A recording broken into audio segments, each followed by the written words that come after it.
Well, good morning, lovely people, and welcome to St Mary's Vicarage on this Friday, the 15th of January. And here we are again at the beginning of another weekend, and I hope you're all well. I'm actually quite looking forward to the weekend. I'm not doing dry January. I don't know how many of you are doing that sort of thing, dry January. But I am trying to lose a bit of weight. A mixture of lockdown and Christmas. I need to lose about a stone, I think, realistically. I'm finding that one or two of my outfits are a bit tighter than they should be. Anyhow, as part of this, I try not to have a drinky poo during the week to keep the calories down.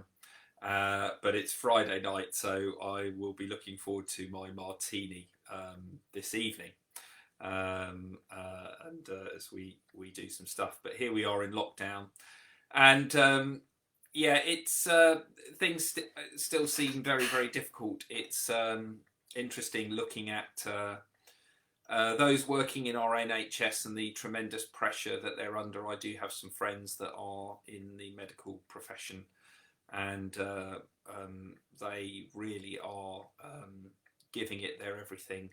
So please do hold them in your prayers and such like. Some people have been asking what's happened to the clap for carers, because there was talking about starting it again on Thursday evenings, but I don't think it's quite caught on like it has done before. However, many of the people who work in the NHS, I think, to be honest with you, if you really wanted to help and support them, write a letter to your MP saying that they should be paid and get a proper wage increase for this coming year. That probably will be more help to them than standing on a porch and clapping for them. Anyhow, our hearts go out to them. But here we are at the weekend. I do apologise if we get interrupted, but the annual service of the boiler has come, so the diocese has arranged for the engineer to come, and though we're sort of having to keep in separate rooms because of lockdown, he may need to ask me something or whatever, so I do apologise if we're interrupted.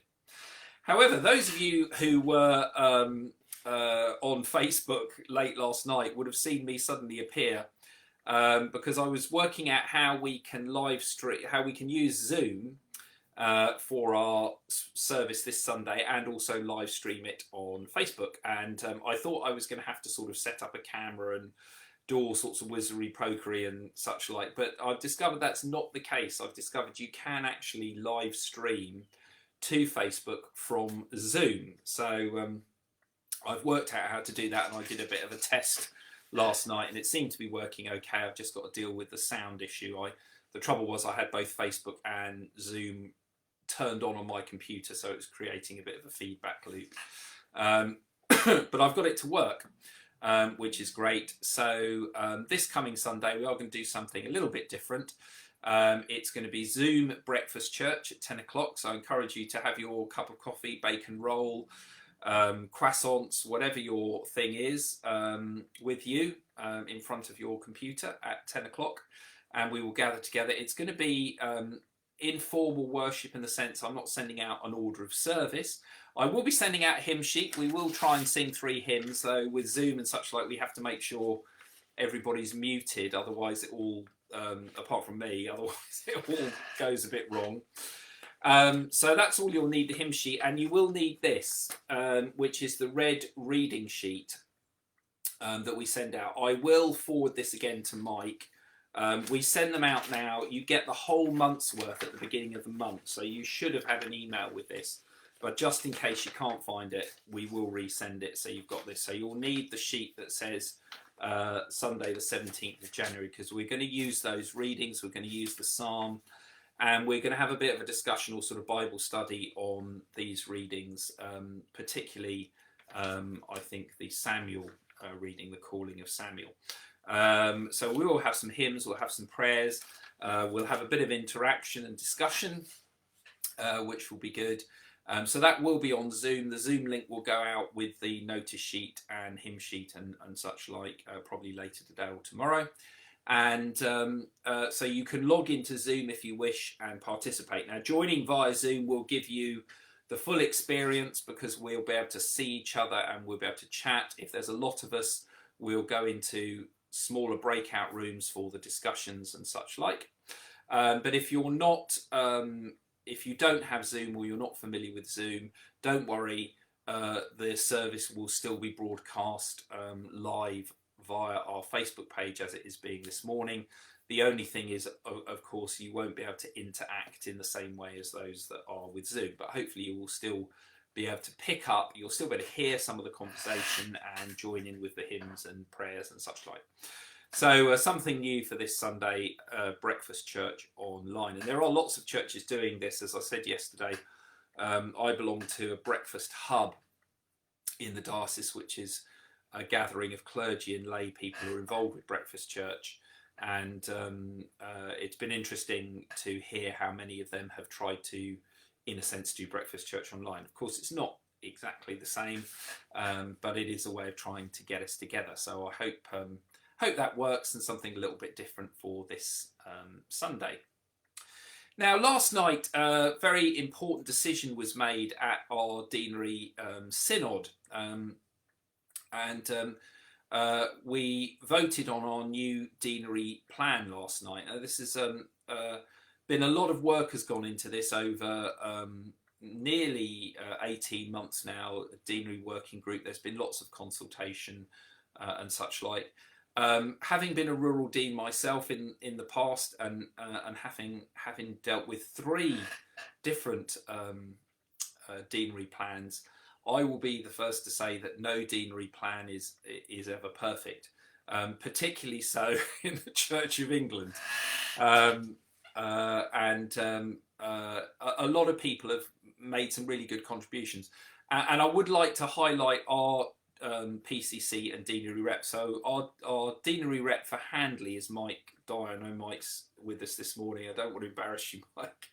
But it's very important this process goes through and is sort of really as independent as possible. Everybody needs to have their say, from the vicar to the PCC to the congregations and such like.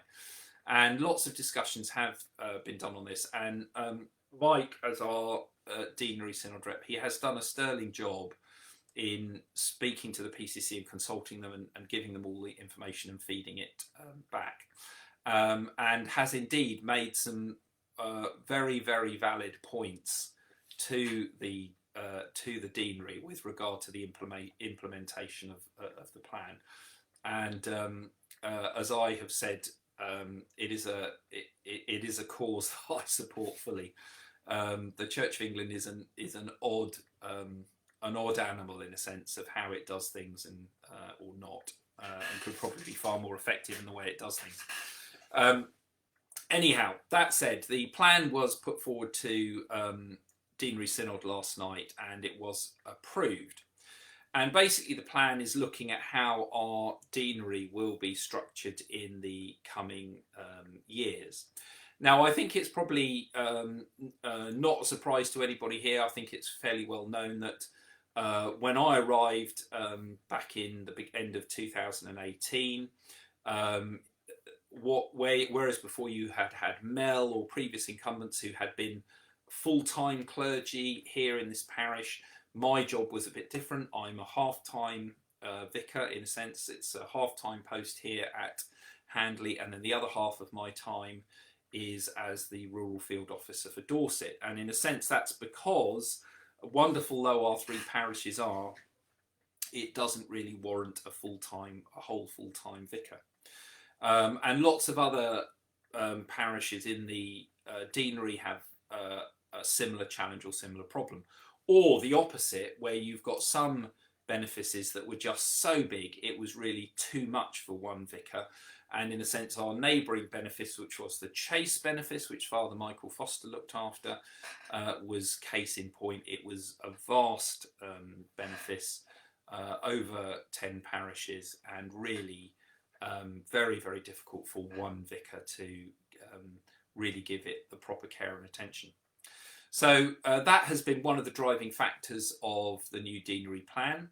The other two key driving factors are, in a sense, clergy numbers, which is that the number of people coming forward for ordination now is not as great as it was in the past, particularly those who, like myself, are coming forward for, in a sense, full-time ministry, paid ministry. The numbers have rocketed with people who are coming in as what we now call self-supporting ministers, or NSMs in the old money. But full-time clergy, those numbers have diminished. And of course, the costs have risen, so it's got more expensive to keep clergy in posts and such like. So there's a constant balancing act between the making sure that the ministry and mission needs are provided, that there's enough clergy to do it, and that we can afford that to happen. It's not an easy juggling match. So I think from even before I arrived, it was well known that when my RFO role finishes, when my rural field officer role finishes, that Handley, Pentridge and Gussett and Andrew would have to amalgamate with some other parishes in order to form a reasonably sized group to warrant having one full-time vicar. And when I arrived, there were all sorts of ways of thinking about doing that.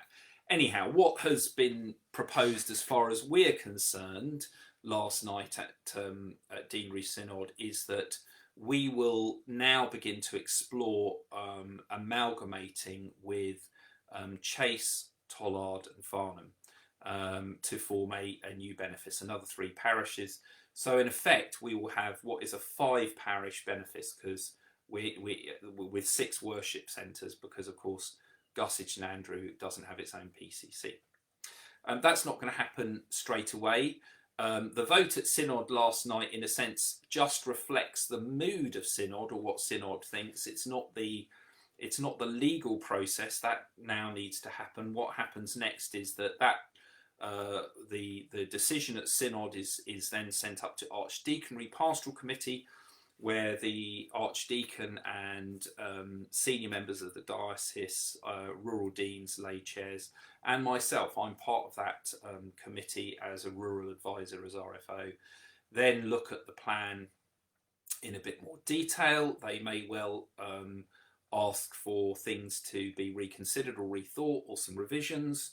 But once that's all done, then what happens is it then goes up to the next stage, which is it's sent off to the church commissioners for the final legal representations. And it's at that point that the church commissioners write to the patrons, the vicar, the church wardens and the PCCs, asking them if they are happy with this proposal.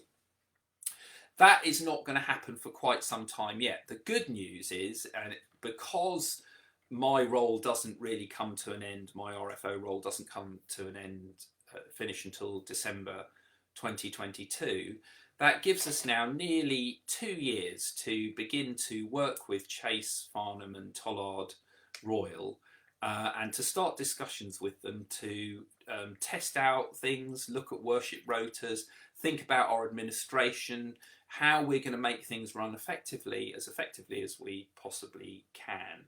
And I'm very keen to make sure all of that happens before, in a sense, we become a legal entity, because it's really important to make sure that, in a sense, as we set up this benefice, we make sure it can run as effectively as possible, and that the vicar, whether it be me now or a vicar, your new vicar who will come at some point, I won't be here forever, not necessarily suggesting I'm disappearing in 2 years' time, but of course new vicars do come, and you need to make sure that the role is manageable and such like, and that we as a benefice can afford the costs of having a vicar and all of that sort of stuff. So there's a lot of work to do between now and December 2022, but last night, as I say, at Synod approved the plan in principle. So it does mean that I can now officially start conversations with those PCCs, with Chase, Tollard and Farnham, and start to bring our PCCs together and the key people in those parishes to discuss how we want to be a new benefice and how that will work. So a lot of work to be done. There'll be some challenges, but I'm also quite excited about it, because it gives us an opportunity, I think, to do something really positive and creative for this area. Another part of the plan, a key aspect of the plan, is that we are also encouraged to form partnerships with other benefices. So we are going to be part of what's called the Northern Partnership. So though it won't be a sort of a legal entity, we will be encouraged to work closely with the sort of Ashmore benefice that David John looks after, that sort of deals with, you know, Ashmore and all the ones up at the top. And I've already started conversations with David about how we can do things together, how we can share our resources, how we can start initiatives together and things like that. And we're both quite excited about that. David and I are of a similar ilk about trying to get things done, and he's done some really effective work in his benefice. So it's going to be good to be able to work with him and have, in a sense, some cross-pollination between the two benefices. So, as I say, a lot of work to be done, but positive stuff, I think, as we move forward with this. It does mean that change will happen. Change is inevitable, and I know none of us particularly like change. I'm not a huge fan of it, but change can be good, and it can be creative, and it can be it can spur us on to really develop the kingdom in a different way. And what we're going to need to do is ask ourselves some really serious questions as we move along. You know, what's really good about our churches? What do we want to try and keep and encourage and maintain? And what do we need to be honest with and say, you know, really this has had its day, and we need to start thinking or doing things a bit differently. But the important thing is as you know, as your incumbent or priest in charge, I want all of us to be involved in that journey, and all of us to sort of participate in that, so we feel that we all have ownership of that. It's not just me or a few cronies saying this is what's going to happen, that we can all work together with this. So anyhow, it was that's what's happened last night. So pandemic permitting, we will begin those conversations, and I've already been in communication with Jill Baverstock, who's the administrator of the Chase benefice. One of the privileges we're going to have is Jill is part of the 3 parishes that are coming to us, so we will have Jill's expertise in how the administration has happened in the Chase, and they have had quite an effective way of doing it, so that will be a little bit of an advantage for us as well. So interesting stuff. Watch this space, as they say. Anyhow, so that's really it. As I say, it's Friday. I'm looking forward to this evening as well. Firstly, as I said, because I'm going to have my martini this evening, but we're going to have a family film night. We're going to watch Bill and Ted's latest film. If you remember, in the 80s, Keanu Reeves, I can never remember the other actor, they did 2 films, Bill and Ted, where they sort of went through time and history, gathering historical figures in a phone box. And some, I think 30 years on now, they've made another film with, you know, in the 80s film, of course, they were teenagers, like I was in the 80s. And now they're middle-aged men with wives and kids. So I think it's going to be quite interesting tonight. So we're going to be doing that. Ben is making homemade pizzas for us. So that's what we've got planned for this evening. And hopefully tomorrow, if the weather's nice, Mrs. Vicarage and I are going to go for a nice walk somewhere with a bit of luck. Anyhow, turning to the readings. We read from Hebrews yesterday, so I'm going to carry on with Hebrews because it is a beautiful letter. And today's reading is from Hebrews chapter 4, beginning to read at verse 1. Be careful. The promise of reaching the place of rest God has for the Israelites still holds good. And none of you must think that he has come too late for it.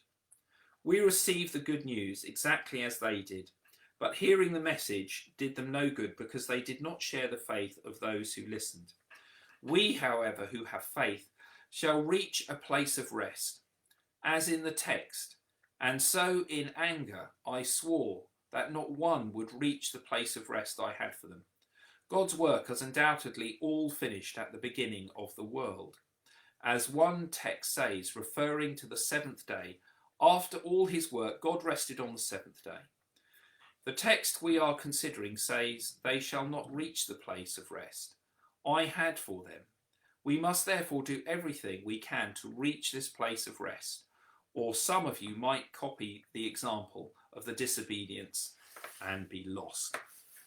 So in essence there, what this letter is basically saying, it's a reminder of the call of Abraham to the promised land, to God's promised land, and in the sense that in human terms, the promised land was sort of viewed as the land of Canaan and such like, but actually God's promise went further than that to this new kingdom, which in a sense, of course, is what Jesus promises us, the kingdom of heaven. And that as pilgrims on the road, our goal, our journey is in a sense not this sort of physical promised land on this earth, but the very real but spiritual promised land that God through Jesus promises us at the end, that place of rest. And the reminder here is to those who are journeying, the pilgrims on the road, to ensure, to have faith, to not get sidetracked by the world around us, and to resolutely, in a sense, take out our spiritual compass, continue to take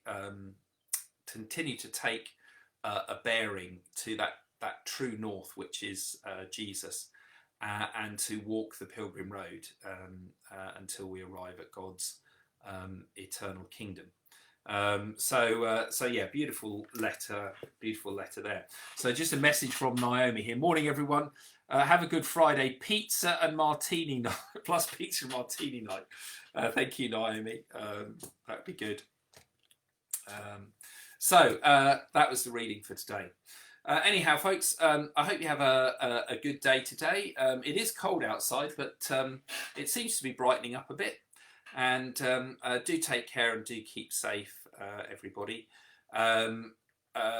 Just to say that Zoom Breakfast Church on Sunday, so make sure you've got your breakfast and everything. The Zoom link will be coming out. You can sort of join in with that, or if you want, you can just watch it live on Facebook.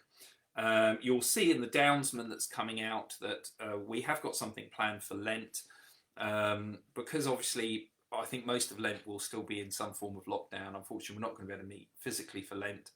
I would have loved to have restarted our film nights that we started back in last year, but that's not going to be possible. However, we are going to do online Lent Wednesday evenings during Lent using Zoom from 7 till 8:30, looking at a variety of things. I'm just working that out, and I'll give some soundings off people as to what we can look at.